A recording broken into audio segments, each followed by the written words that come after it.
to Beyond the Finish Line. Beyond the Finish Line is a podcast dedicated to digging into the minds of influencers, thought leaders, and market disruptors responsible for shaping frictionless interaction and digital transformation in a modernized enterprise.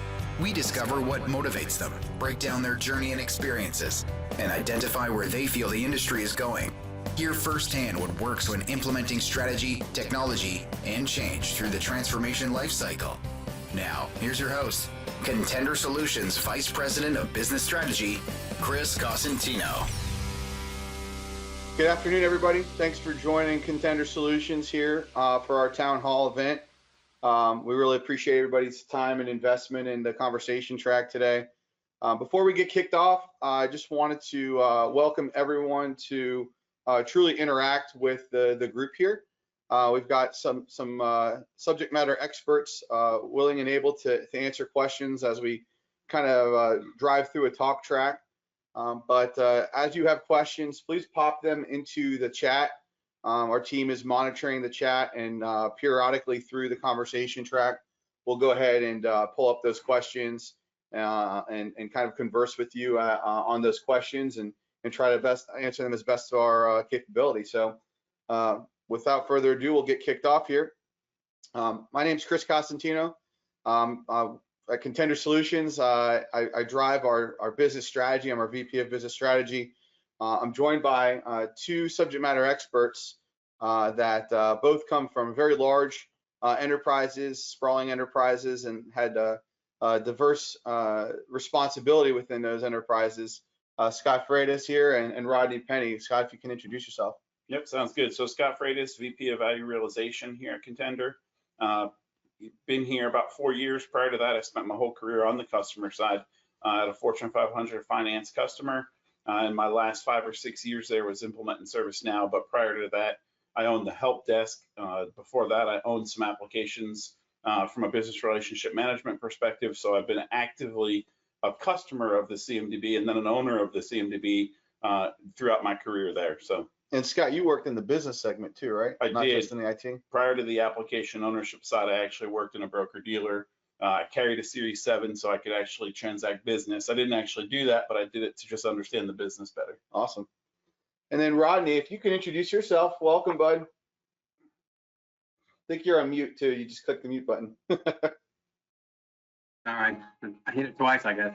Hey, my name is Rodney Penny. I've been involved with IT for longer than I care to tell you, but specifically the last 5 to 6 years, ServiceNow in the CMDB and the ITAM spaces. So I'm familiar with all the IT system processes and how the CMDB supports those processes, as well as, again, the IT asset management side of the house. And Rodney, you're pretty active in the ITAM community, right? I know that you've actually participated in quite a few of the whether they were speaking events or events in the ITAM community. Can you talk to that about a little bit? Sure. I'm a member of the International Association of IT Asset Managers. I usually speak every year or hold a presentation. Really, most of my presentations really focus around the IT asset management world and how it's coming in line with the ITAM rather, and CMDB come together, or I should say Service Configuration Management. Also the ITAM Review, I'm a huge follower of them, and also presented this year at their conference, the virtual conference they have. So I enjoy doing that kind of work. Excellent, I appreciate that. So today, what we want to do is kind of open up more of a dialogue. We've had, our first iteration of the conversation track in our webinar series was really focused on what is CSDM, and a lot of folks that we've, campaigned this message to are ServiceNow users, and ServiceNow did release with their product specialist team, CSDM version 1, version 2, and then they published the paper. And then our architecture group actually worked quite a bit with Scott Lem, who worked at ServiceNow and was drafting that and getting that all published to really kind of figure out, well, when you publish that, how do we make that relate to a customer, right? As a customer, how do we digest that and leverage it to our benefit? So we've had a lot of early and often and active conversations now with Mark Bodman, who's their product owner on that side of the house as well. And a lot of what we pride ourselves at Contender is helping organizations really deliver value versus delivering CMDB. You know, I think some of the folks that actually work within our organization, Scott Haven, actually is one of our account executives, was an account executive at ServiceNow. One of the early conversations that we had was, Chris, you know, what makes you guys different, right? How do you guys differentiate yourselves from other partners, and how you work with accounts, and how are you growing these accounts so rapidly, and how are they seeing such value? And a lot of the conversations that we've had is really more about business level content, right? A lot of times we find ourselves, especially folks in IT, we find ourselves having conversations that are really more IT for IT, right? Why this is important to have this type of database, because I need access to this IT level data, versus really being able to bubble that up to say, hey, you know, how do we make this more valuable for those strategic stakeholders in our organization, and to make data-driven decisions?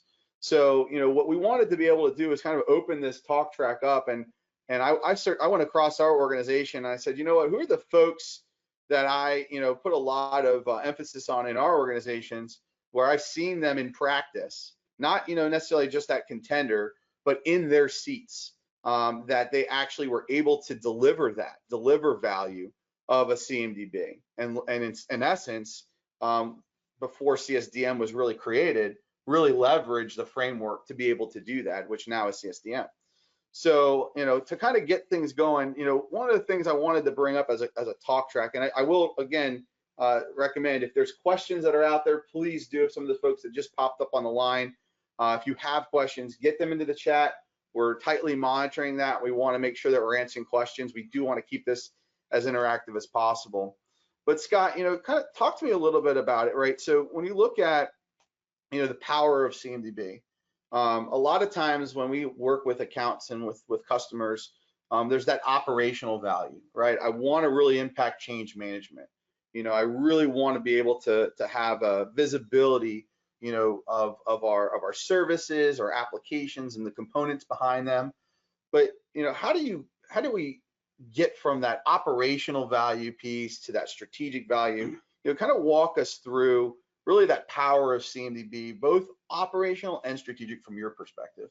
Yeah, so great question. So it's interesting because in the organization I was in, the genesis of CMDB was kind of IT and operational, sort of. It was because they wanted to understand costs and how they related to the many different business units. So there were probably a handful of total business units that were profit centers, and the IT organization really wanted to understand which of those profit centers and that consumed what technology, so they could figure out hey, of the total IT budget, what is allocated to an independent contractor business unit, what is allocated to a wholly owned, what is allocated to like a capital markets type department.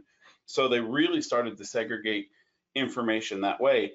And I got to tell you, I would have loved to have something like CSDM back then, because to start with nothing 10, 12 years ago, whatever that was, you basically start with a list of applications that an enterprise architect has, and you start to figure out what that is. And there was quite a few stumbling blocks as you're maturing from that model, right? But at the end of the day, to be able to understand that, hey, you know, we're serving these applications in this business unit, and that business unit accounts for this much of the user base and the profit, you can really start to get pretty specific at your cost modeling. And that was kind of the genesis of it. It started in IT, but it was because IT wanted to show back those costs. So It really wasn't IT focused. It was truly business focused, but it was all kind of the genesis of it was actually in like application architecture. So to mention with that, you have some of these fringe beneficiaries, we'll call it, of CMDB, right? So when you think about that, you know, and I know at the time, if I remember correctly, you know, ServiceNow from a project portfolio perspective was kind of managed elsewhere. Yep. Right. I think it was a CA tool. Absolutely. And then, you know, from there, you know, those fringe beneficiaries started to say, hey, the way that you're structuring this, I'm going to be able to leverage that, right? Absolutely. Was that kind of how it went? Well, so yeah, and honestly, like by kind of when we got to some of the challenges, I'll talk through some specific ones, because I was one of the fringe benefactors of that. When I moved over to running the help desk and managing that for the company, it was interesting because you could tell that the CMDB was structured for cost calculations in general, and it was kind of developed in a naming convention, was built by an enterprise architecture team. Well, what that translated to on the help desk is it had a naming convention, which wasn't easy for help desk analysts to understand. And we had a tool, because this was prior to ServiceNow, and the tool had some limited searching capability. So we had over 50% of our tickets logged to a general CI called unable to locate, Sure. which meant all of our metrics and measures out of the help desk were 50% wrong right out of the gate because they were logged to nothing. So we were trying to understand, where are we spending our support dollars? And half of it was untraceable because we couldn't log the correct CIs because of a couple reasons, because of an internal issue with the way we name things, because they weren't focused on the help desk, and because the tool had some limitations there as well. So it sounds like it was a naming convention mixed in architectural, mixed with some process, right? Absolutely. Right, and then an inability to really report that back up. Absolutely. So Rodney, if you could kind of touch upon this, I know, for you, that process piece is so critical, right?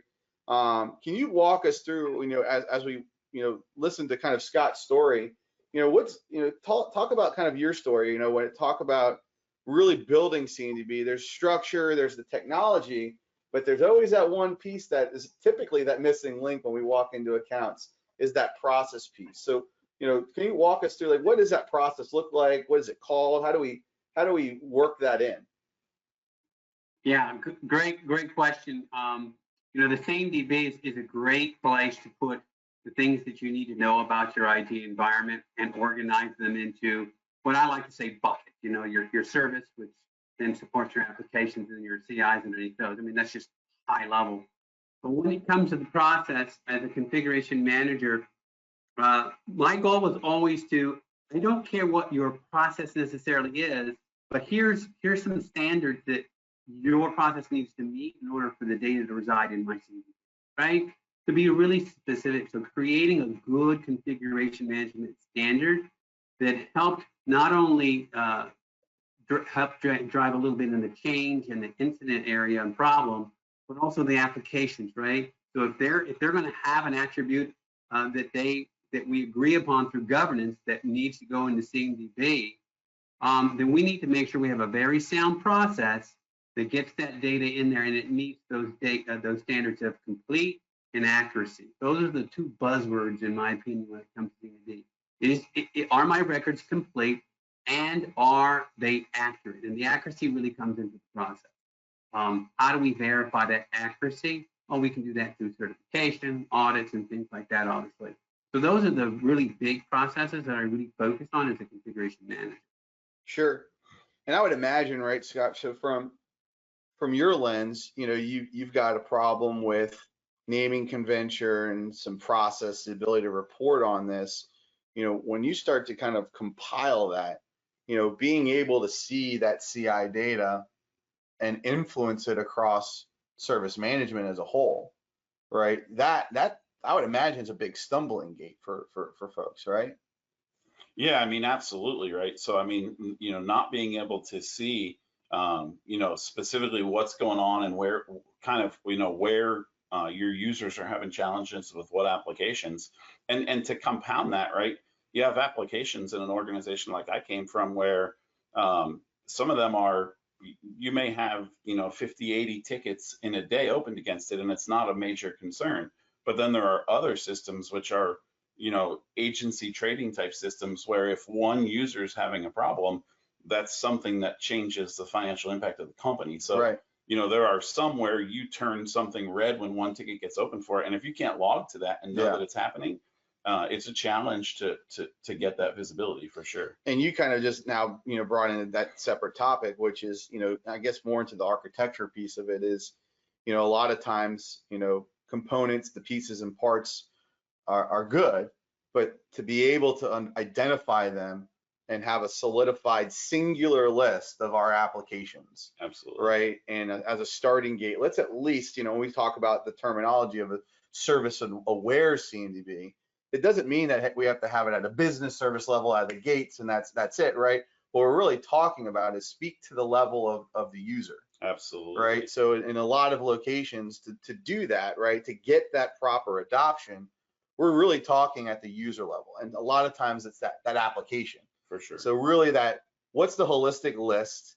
What's the priority of that list? And then we can now start to build out that architecture, the physical architecture. Is that about right? Yeah, absolutely. I mean, at the end of the day, regardless of the channel in which your users engage somebody in support, they're going to tell them what screen they're on. Right. And if your CMDB is structured in a way where that doesn't make sense to somebody to get to a CI, you're going to struggle with the data and you're going to struggle with the measures because of it. So, because a user looks at a screen, whatever it is, Amazon order, cart, whatever it is, that's the way they think of things and that's the way they submit tickets. Sure. And you have to be able to easily translate that to the naming convention in the CMDB so that you can correctly get metrics and measures on the back end. And Rodney, I would imagine that falls right back into the process, right? So not just, a service configuration management process, but also when you think of service configuration management, take that into the lens of now I got to leverage this data, right? So all the downstream processes, right, in terms of leveraging that data, whether it's for incident management or for change management, but that's really what's tying this off, right? Yeah, absolutely. And that's why it's critical because many attributes on a configuration item record, regardless of level, whether it's a logical or a physical virtual asset record, you're going to have common attributes that everybody needs to have, right? I mean, there's just out of the box, everyone's got to have it. And then it falls back on the process of making sure that there's always some kind of a process, whether it's through change or request, that makes sure that attribute is populated and that attribute is as accurate as it can be. Absolutely. Then it can feed those downstream systems and support things like metrics, SLA, and KPI. Yep. No, that's great.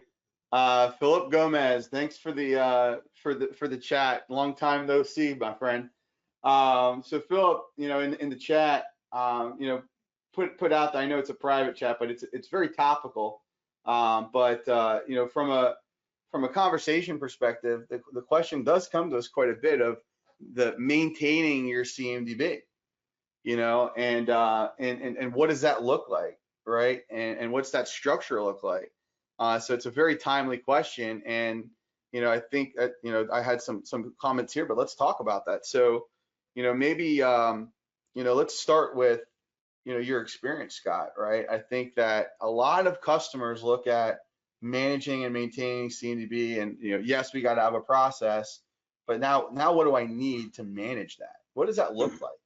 Yeah, so I mean, different size organizations, you're going to have different levels of people there, but you're going to have somebody who kind of owns that process. You're going to have the configuration management owner who owns the overarching process and understands it. You're going to have some analysts who work in it, because there are day-to-day, and maybe not day-to-day, maybe weekly, but there are regular activities. And it's interesting, when Rodney was talking about process, I was thinking about another story of when I was impacted when process was followed a little too much to a T, and I'll talk about that in a minute.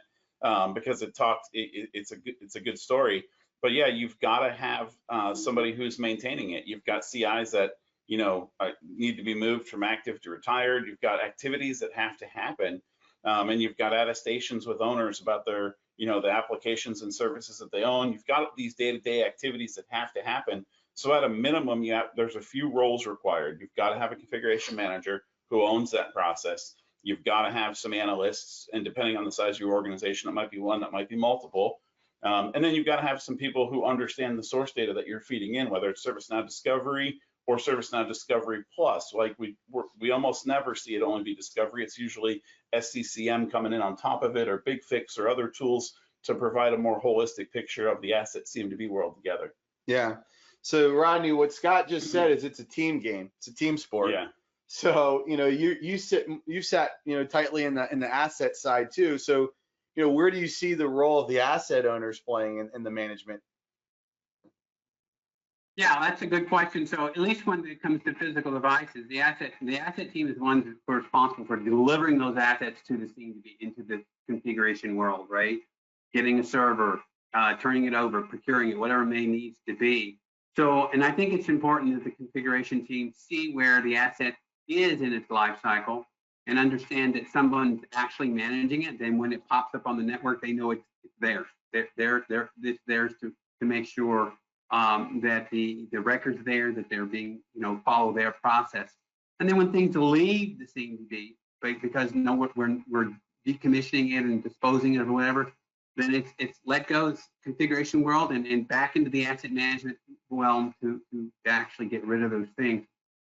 In some places I've seen in the industry, those lines are getting a little blurred. I know one place I worked, I wore both hats as asset manager and configuration manager, and I didn't have a big crew at all. So it was a real challenge to try to keep those things going. Right. But I think what really helps is having good governance. No matter the size of your organization, governance is key. If you got a small one, maybe it's just a couple of people who are governing. If it's a big organization, maybe it's several people based on size. Having that governance in place and having an established standard for configuration management that ITSM folks can utilize and application folks can utilize, I think will solidify your configuration management program. Absolutely. So let me summarize. Like what I heard was we need someone that's going to actually own it, right? We need someone that is going to be the process owner, right? The one that's setting the standard for the organization, ensuring that there's improvement happening to that process, and that someone's, accountable, that the organization's being held accountable to it. Absolutely. Right? The other thing I heard was there needs to be someone that's physically responsible for the management of the CMDB, and not only the management to say, hey, we have someone that's looking over it, but the maturation of CMDB. Absolutely. And leveraging the CMDB across the organization into these other, and I keep using it, fringe beneficiaries of the data, of the process, right, of the visibility, right, whether it's security and risk, right, or our IT financials group, or our asset management team, or our network and infrastructure groups, or our service desk, being able to make sure that the values that they're needing through the maturity of our CMDB and improvement of our CMDB are happening or occurring, right? That we've got the right rigor in place for us to be able to ensure that it stays clean, right? And then you have some more of the folks in more of maybe an analyst seat that are more of your hands on the keyboard, right? So depending upon probably the volume of endpoints or nodes, we'll call it, right. it's probably more of how you size it, right? Yeah. So shameless plug as an individual that is responsible for both strategy and revenue at Contender, but we find a lot of our customers now looking at some of these capabilities more as a service. We have our first several customers over the course of 2019 into 2020 that we actually deliver CMDB as a service, right? So we find a lot of folks saying, look, I don't want to be in the business of CMDB. That's not what I'm here to do. My job and our organizational responsibility is not to deliver CMDB. We need someone that's going to be able to manage and deliver CMDB, and they need to be the subject matter experts to mature it. What I want to be able to do is work as more of a business relationship manager to ensure that my stakeholders that are out there essentially are getting the values that they need from Absolutely. it, right? So that's why Contender, if you go to our website, again, shameless plug, but if you go to our website, you'll see that we have a capability that's out there of CMDB as a service, or CM configuration management as a service, and we have several customers that are leveraging that capability, and it's a high volume of value, right? So you don't have to worry about all of like well, how many people do I need to have, this and that. The whole service is wrapped in that with an even more strategic service that really helps support the maturity level that you're needing to go through. So we'd be open to any conversations. Just hit us up on our email or contact us directly. But absolutely. So appreciate the commentary, Philip, and we definitely need to catch up. So let me kind of shift a little bit. CSDM. This is, and I don't want to go into a deep dive of CSDM. We already really did that. If folks on the line have not seen our deep dive on CSDM, we'll make sure we'll get the link out to you in the recorded session, or we can speak one-to-one. But from a CSDM standpoint, what I'm really looking at is, as a ServiceNow customer, you mentioned it a little bit earlier, Scott, so I want to kind of get your thoughts.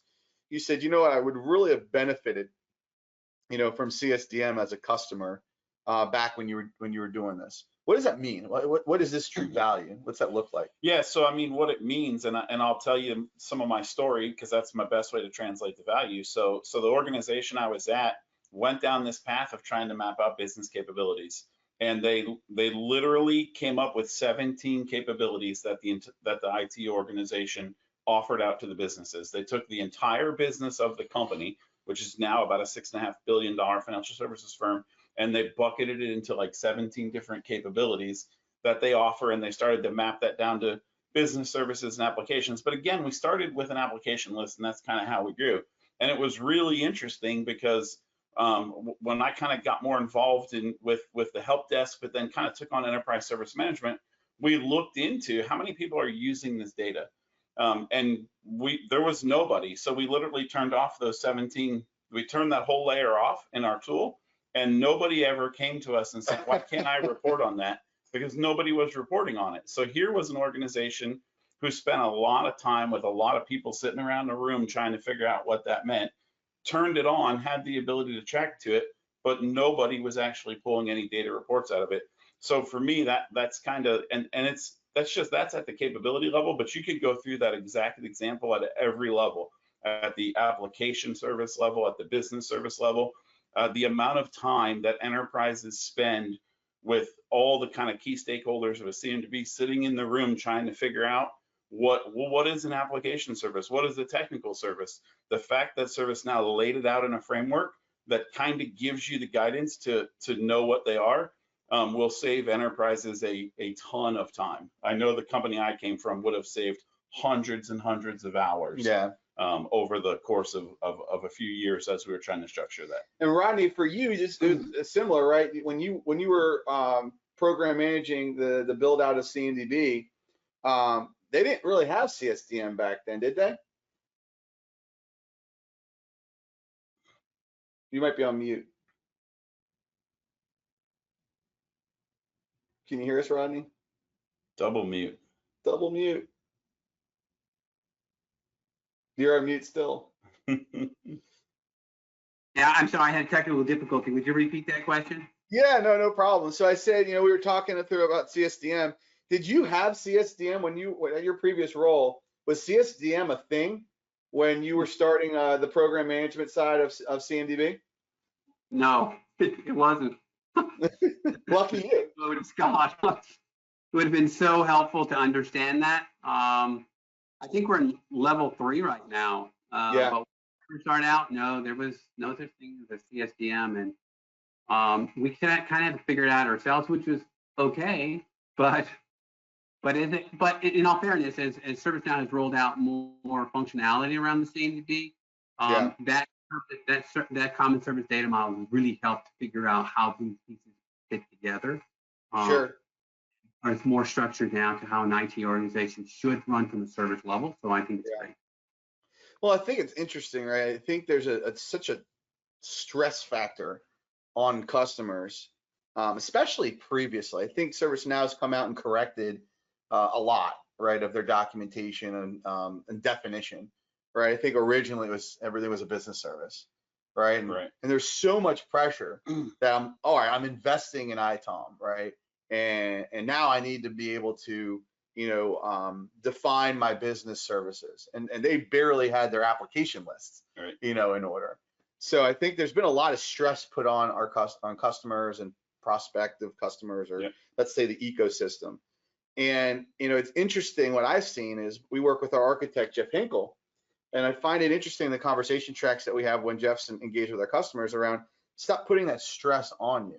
You're going to be able to leverage the technology and leverage the steps of this framework to start to be able to define your services. You're at a business service level, right? For us to get to an application service level, I'm looking at the screen here, there's and this creep, crawl, walk, run is kind of more of our flavor of CSDM from a delivery standpoint, is really getting folks into that managed state, right? And I think that one of the things here is you got to get started. Yeah. Right. And when you get started, you can align this. I mean, just the creep phase of this, you can align that to initiatives across an organization immediately, Why? Right? We know this, that there's an intensity around security, cyber resiliency, right? There's an intensity of just primarily around visibility and control. So just a means of whether you're using ServiceNow Discovery or using a system like Tanium from a discovered data perspective, regardless, just getting a control state into a data structure to be able to leverage it for managed inventory is a heightened value to the organization. Is that kind of how you see it, Scott? Yeah, I mean, absolutely. I mean, it's funny you mentioned Scott Haven's name earlier. I was on a call with him earlier today, and one of his customers was talking about all the focus in the organization on cyber risk right now. Sure. And at the end of the day, if you're going to have a focus on a security program, just about any CISO is going to want to have a systematically discovered CMDB in place to build the foundation of a security practice on. Because if you're not, the confidence level is just not there. Absolutely. So it is absolutely a fundamental requirement. So well, and a lot. I mean, again, that's a lot of reason why we asked Rodney to join the organization, and another gentleman, Patrick, that we've got in the Carolinas, is our customer base is really hyper focused on certain frameworks, security frameworks like NIST.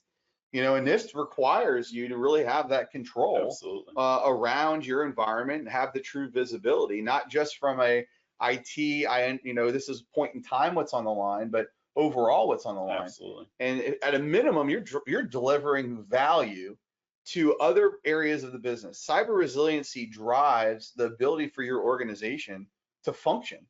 For sure. So if I can, at a minimum, deliver the ability for my organization to function in a cyber attack through what we're delivering for service management, for operational improvement, I mean, that's a huge value.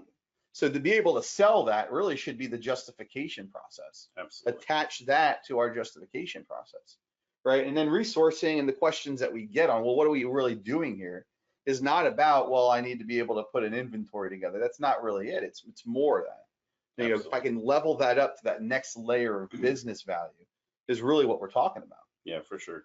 So one question, right? So I think we kind of addressed it a little bit, but where did the motivation come from? I think, Rodney, maybe if you touch on it. I know when we were onboarding, we had this conversation about the motivation behind starting, right? And I think a lot of times folks get scared to start, or someone in leadership might have had a bad experience and a bad taste in their mouth from building a CMDB, and it wasn't, successful. And we've heard all of those sob stories, right? But at the end of the day, there's got to be a motivator. So what sparked that motivation where you were at previously? Really, to be able to really support change management, request, and service desk. Sure. So the organization was willing to fund. It was important enough to the organization to fund the effort just to improve the operational aspect of service management. Is that kind of what right? You're yeah, you got it. And strangely enough, it's not strange, but I say strangely enough because of what I just said, but it was the security organization that really, funded the money to start the asset management project. So when I got to my last job where I worked, after about a week, I said, my boss said, asset management, you definitely want to do, and I'm really glad I'm here to do it, but you need configuration management. We need to know what's on the wire. That's right. And its statuses. We need to understand how it fits in the environment. Those three big things is what security needs to know, right? So you're the one that pulled the ripcord, right? They say, hey, Rodney, we need asset. And you say, whoa, you need service configuration management and CMDB before we do that. Is that kind of how it went? Exactly. That's exactly how it went. And honestly, no configuration manager likes to see CIs pop up in the CMDB before he sees them somewhere else. Right. But at that case, since you didn't have an asset, there was no asset management in place, that was the best place for CIs to come. So, managing all of those different databases that fed into the configuration management database, SCCM, for example, different things, tools that enterprises use to either create or enrich CIs, all that has to be managed so that security folks understand how stuff is getting into the CMDB, how things are getting into our environment, and what's their status, where they're located. That was really the motivation. So outside of the motivation, right, you kind of get lift off, right? You kind of right sized the organization, or I guess redirected the organization to the appropriate direction. What I'm sure you were met with some level of resistance. Where did those immediate resistors come from? I think it really came from application owners to a degree. Because they see the world one way, and I saw the world a little bit differently.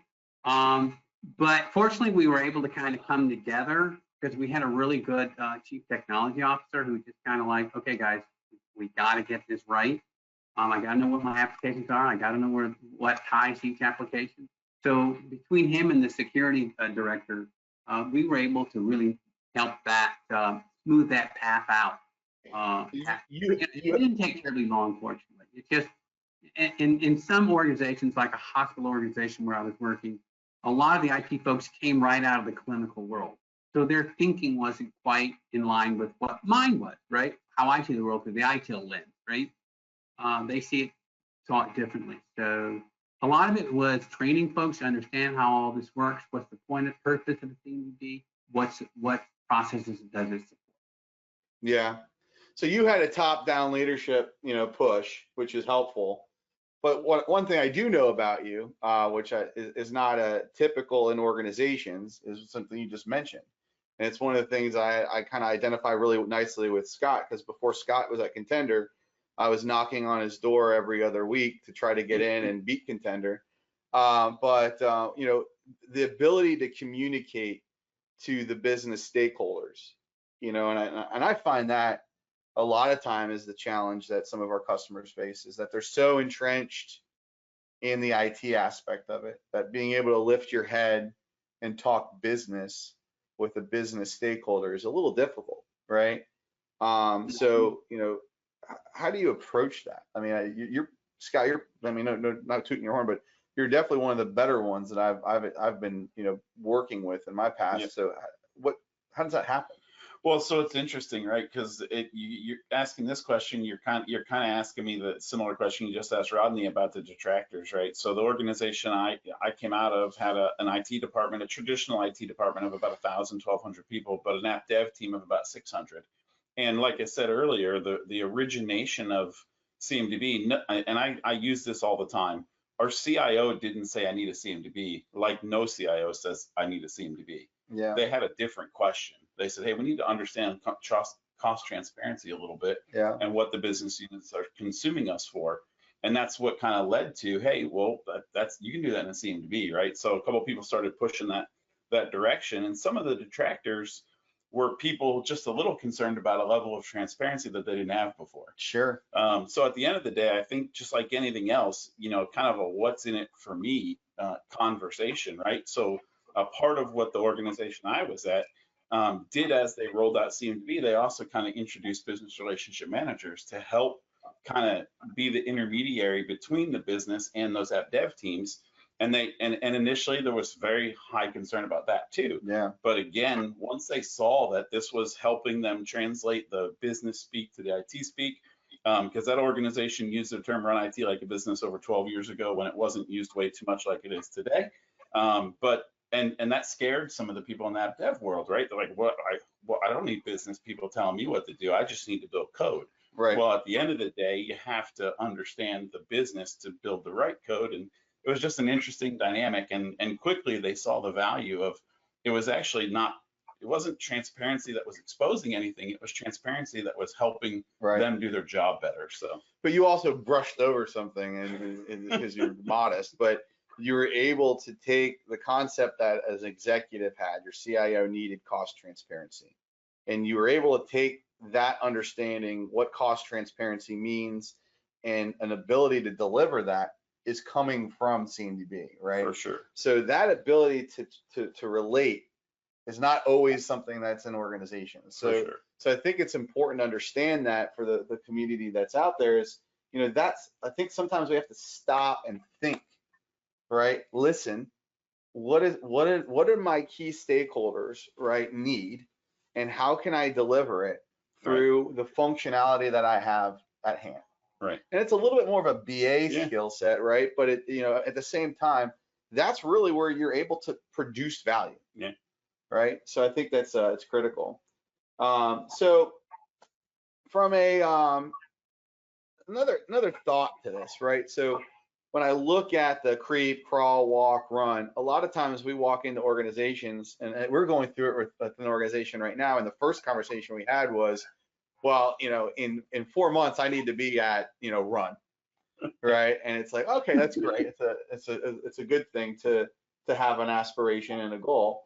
But when we start talking about it, sometimes people look at the run saying, well, I need to be there, and they get caught up in everything. And it's like, well, that, to me, that's like the ideal state. Like ideal state would be for us to get to managed service portfolio. Right. Right. But along the way, you're delivering some really significant value that a lot of times IT folks don't stop to, showcase the value. Right. Right. To say, look, great might be the run, but there's some really good nuggets here along the way. Absolutely. That we need to celebrate, and we need to highlight, and we need to make sure, because not every organization is doing those nuggets, right? Or else we would be out of jobs. Right. So, I think that's one thing that there's a deterrent from folks, which is I need great, but I'm afraid of good. Absolutely. Right. Is that something that you've seen before, Rodney, when you work with folks?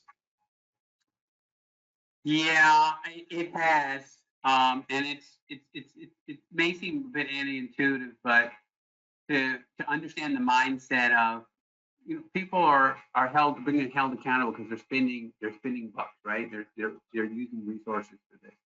So managing expectations when you're developing a CMDB is really, really critical, and making sure that you understand that every one of your stakeholders understands what the CMDB is designed to do and what it's not designed to do. But that's the part you got to keep batting away constantly. Sure. But in order to really help people understand that, configuration managers again really need to understand who their stakeholders are and what their aspirations are, and make sure that they understand that. Show them, hey, we are delivering on this, and this is how this is going to help you. Because in my opinion, we don't collect CMDB data for CMDB purposes. It's just because I just want a database to look at. It's for other purposes, right? Every process. I don't own the data. I just own the process for getting it in the database.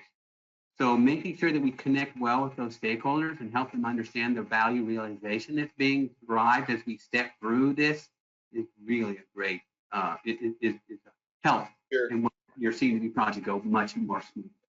Sure. No, absolutely. I appreciate that. So we're kind of so on that topic, right? I mean, Usain Bolt wasn't born the fastest man on the planet. Took him many years to get there, and it's interesting, but everybody's got to crawl before they walk. Everybody's got to walk before they run. And at the end of the day, you've got to take those necessary steps. And if you try to jump too fast, we all know what happens. We've all put a Band-Aid on our kids' heads at some point because they tried to do something quicker than they were able to do it. And when you do that with a CMDB, some of those repercussions can be significant too, right? So you want to make sure you go methodically about it. And the other component of it is, and I think it really fits this good enough mentality, is there's never a day, it doesn't matter how good you are, it doesn't matter how mature you are, our customer with the most mature CMDB we've ever seen, there's never a day the configuration manager is going to hang his coat on a hook and go, I'm done, it's all set, I'm out. Have a good day. It's a constant evolution. Absolutely. No, that is the truth, right? I mean, it's an evolution of success.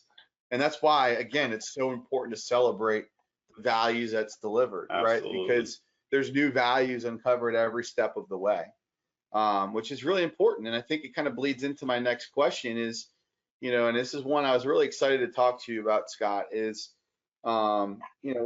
justifications, right? And continuing to fund the program. you actually have coached me, in the past around, we have to celebrate things along the way, even in our business and what we do. We put so much energy in winning a deal that in the end that you're exhausted to even celebrate it sometimes, right?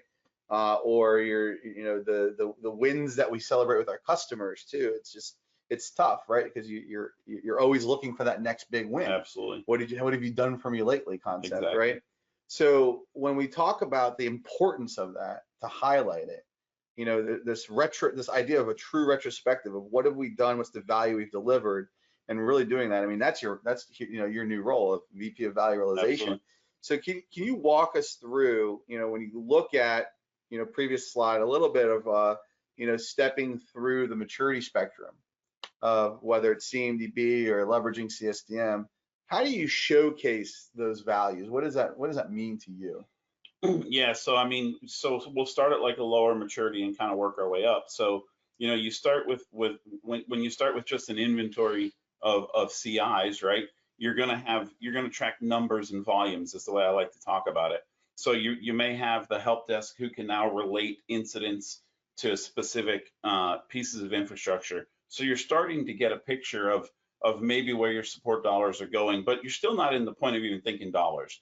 You're still just looking at numbers. I'm looking at volumes of CIs that might have issues or incidents in the environment, maybe even requests against them, right? And you might have some applications in there, but it's not the whole gamut of it. So now we've provided some value to the incident process by doing it.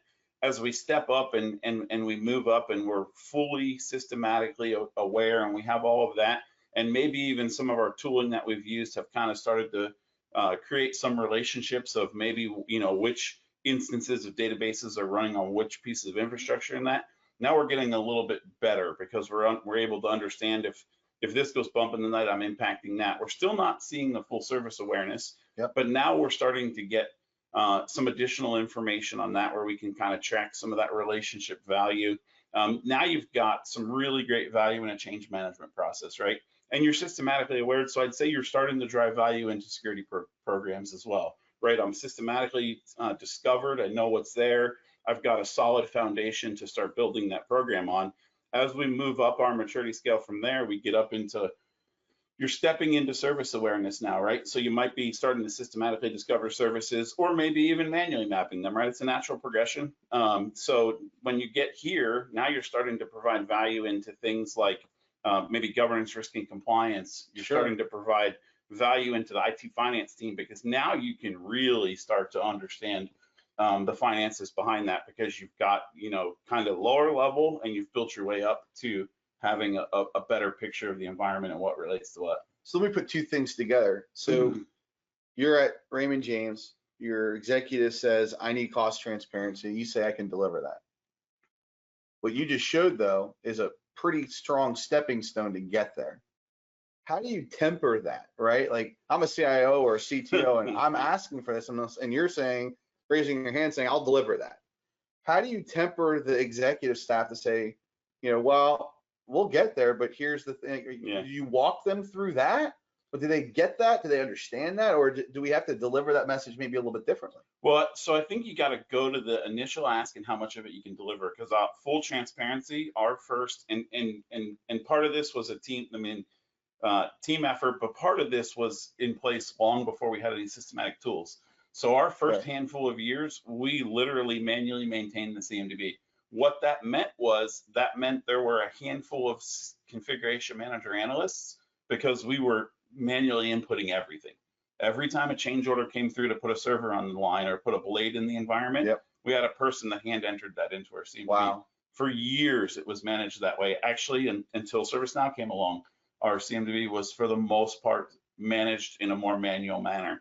And then when we brought systematically discovered over with ServiceNow, it was interesting because we always had teams when we were manually doing it coming and wanting more information. Hey, I want more attributes. I want more data.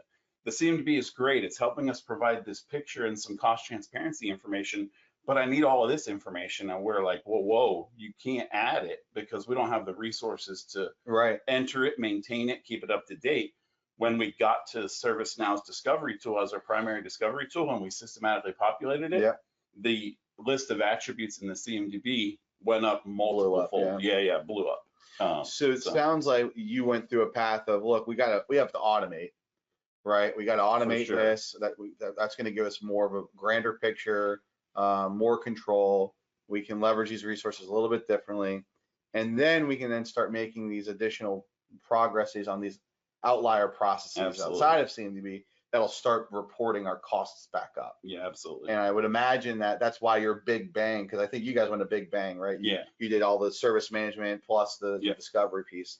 So that's why your big bang really did produce those additional values, because you were able to automate that plus have a lot of the time reporting and time capture, which I know is, and some of it was done in third-party systems too, but at least get a better picture that way. Yeah, for sure. Yeah, and if you go back to before systematic, right, the limitation of fields was like infrastructure name, support teams, what division owned it or used it, so that we could do that cost transparency. It was literally a dozen fields in there. So it was such a small scope. When we got to systematically discovered, and all of those became contextual data fields within ServiceNow CMDB, like you said, all of that additional value just really snowballed. So who are the actors, along the way that really were getting that value understanding, right? When I think of like those fringe beneficiaries, what was there an eye-opening experience that you saw, or maybe even after you left, that you saw where it was like, wow, that was a huge value, and those people get it, right? We really delivered something to them. Yeah, so I mean, there'd be a couple of those. It's interesting because one of the things that was implemented while I was still there, and I know a lot of organizations are weighing this decision, so this might help with that. One of the things that was becoming a challenge was I mentioned earlier, the size of the app dev team. There was a lot of in-house developed applications specific to the financial sector, and they were there were some struggles around putting them in production and not having really successful deployments. And a lot of that was because they started to recognize that there was a variation between the QA environment and the prod environment. Sure. So what we ended up starting to do was we created we had all of the infrastructure in the CMDB, whether it was in prod or not. So we basically started to create a light change process around the QA environment so that we had a picture of it. If somebody was going to change a firewall rule or change a job on a database in the non-prod environment, in the QA environment, which is critical to that final round of testing before you push an app to prod, they actually had to log it so that people understood that, hey, I'm looking at a situation where when I push this new piece of code to production, I might have tested it in an environment that doesn't match prod because of these changes. Yeah. So that was a significant impact to, so really not really an impact to like outages or downtime, but it's a customer service impact, because 100%. When you roll a new app out and you tell a user it's there, and then you have challenges or you have to delay that go live date for a week because you found problems when it went to production, those are all chipping away at the confidence in IT. No doubt. So one thing I had on the screen, I was kind of rolling through it for the folks on the line today, are the 4 major themes, right? So one of the things that Contender's done with our experts here, Rodney and some of our folks in our advisory practice, and Scott, is a lot of folks say, well, I want to run IT like a business, right? We hear it a lot, or IT for IT. One of the things that we've done is really established specific themes. And if what we have identified is if you complete these 4 themes, then you really are running IT as a business. And what we see here is the areas of business that really make up the importance for the CIO and the executive staff within IT organizations on what they need to deliver, whether from a business unit perspective or value to the organization. So 1, increasing productivity and efficiency. 2, the modernization of the user experience, which everybody's facing that with the digital age. Protect the estate, right? Level 3, right? And then level 4, increasing organizational agility. From a protect the estate standpoint, we're really talking about true cyber resiliency, right? What we're talking about is our ability to have true asset programs that are delivering visibility, control that we can leverage and attach to at a risk level, at a cyber security level for vulnerability and SIR and things of that nature. So it's not talking about ServiceNow as the tool. It's talking about the processes and the executables and the delivery aspect of what value are we delivering, which is protecting the IT estate.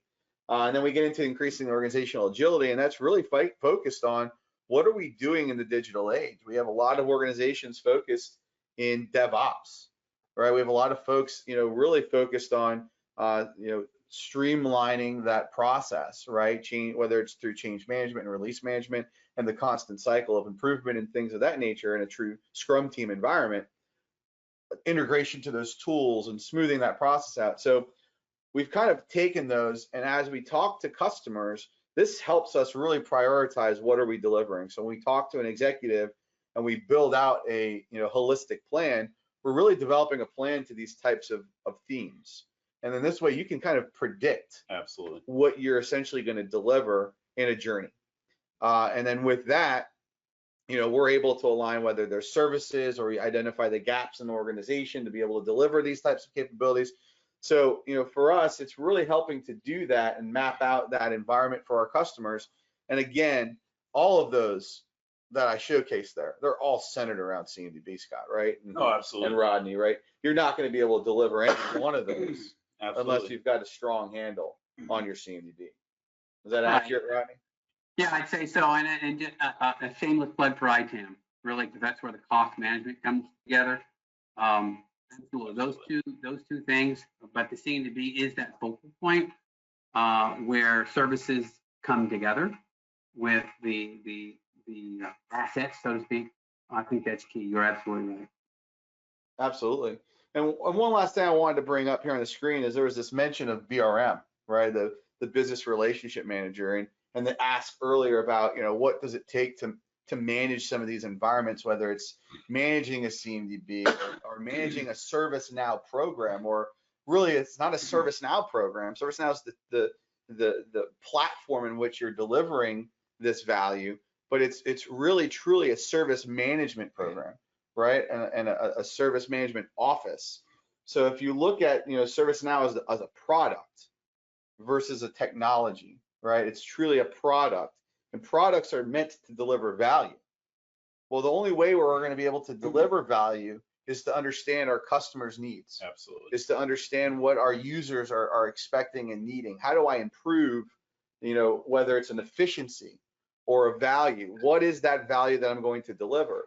And if we truly leverage Scrum level environments or a DevOps mentality and leverage folks that are going to be specialists in these areas, whether it's enterprise service management or IT security or risk areas or digital strategy or automation, right?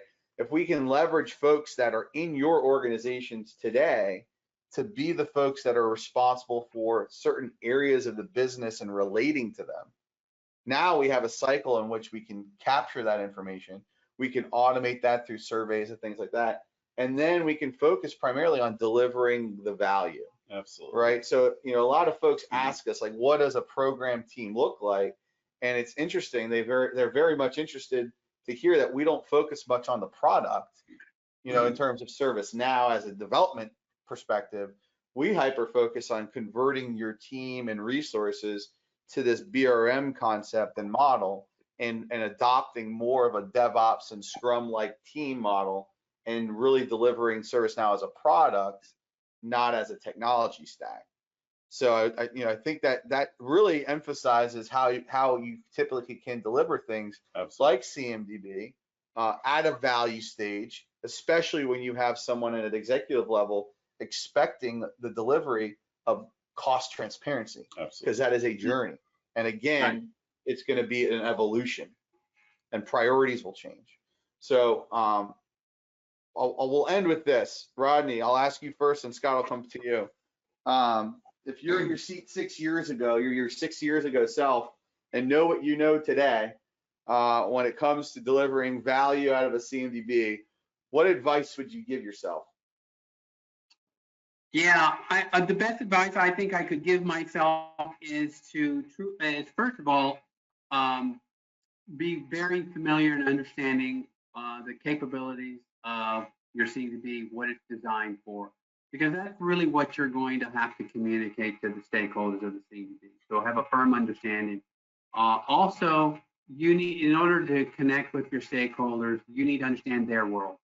I learned that a little bit later. It's like, wow, I really need to brush up. I mean, you need to understand servers, network gear, things like that. Not from a deep dive, but from a how all this fits in the environment. What are their challenges and things they need, so that when we accept data from those management devices into CMDB, we can understand them and make sure that they're related properly. So I think that understanding IT is important. I don't think a good configuration manager would be good unless they understand their customer.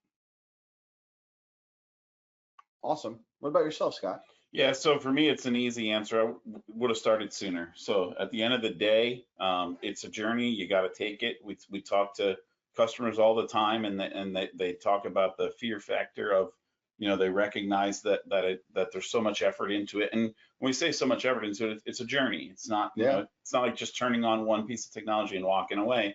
But at the end of the day, that work has to get done. So the sooner you start, the sooner you get to the value.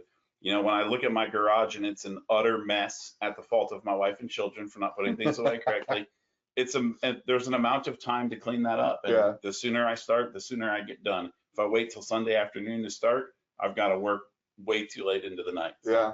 Well, if you would have asked me that question, I would have come to you and sold you configuration management as a service. There you go.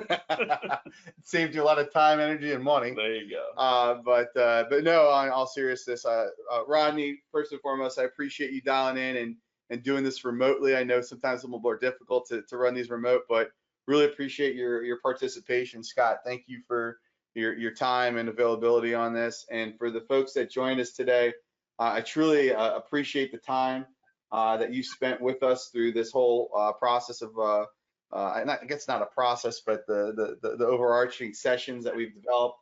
And I really do appreciate the time and energy and commitment to partnering with Contender. And for folks that are out there that are not partnering with Contender yet, what are you waiting for? You got guys like these that are delivering great capabilities and a team of many more behind them and phenomenal architects. So if you're looking for success stories like that, and like these guys have seen, we delivered it with Scott, co-sponsored it with Scott. We were able to steal Rodney from a great organization that we're partnering with today. And we're looking forward to helping you in your journey as well. So thanks for joining us today, and we appreciate the time, folks. Let's get started. Thank you for joining us today on Beyond the Finish Line. We hope you enjoyed this interview as much as we did. We welcome you to visit us at contendersolutions.com/beyondthefinishline, where you can find the link to our guest's bio, downloads of our previous sessions, and additional social media posts related to client success. Thanks for the support, and we will see you next time on Beyond the Finish Line.